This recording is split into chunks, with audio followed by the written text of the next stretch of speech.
'n skietgeveg. Spreuke 26 verse 20 en 21 sê: Sonder hout gaan 'n vuur dood en in die afwesigheid van 'n kwaadstoker raak 'n stryery stil. Gloeiende kole vir houtskool, hout vir 'n vuur, dit is 'n twissieke man by die aanblaas van 'n geskil.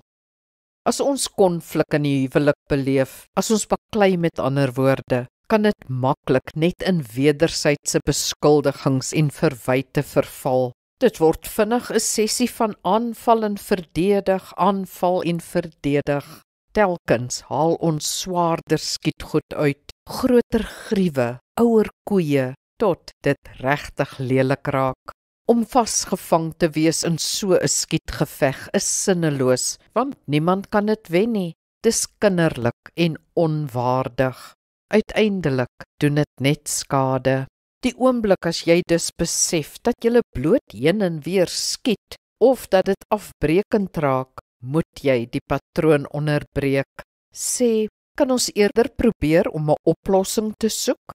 Probeer dan terugkeer na die tema op 'n meer volwasse en produktiewe manier. As die gesprek verder versleg, mag jy opstaan en sê, ons raak nou afbreekend, kom ons probeer later weer. Beledigings is nie kommunikasie nie. Kom ons bid saam. Hemelse Vader, help ons om te verskil op 'n positiewe en produktiewe manier. Help ons om mekaar nie af te kraak, te beledig of respek vir mekaar te verloor nie. Ons kan reguit praat en passievol wees op die regte manier. Gee ons wysheid en gee ons vergifnis. Amen. Die Here seën jou.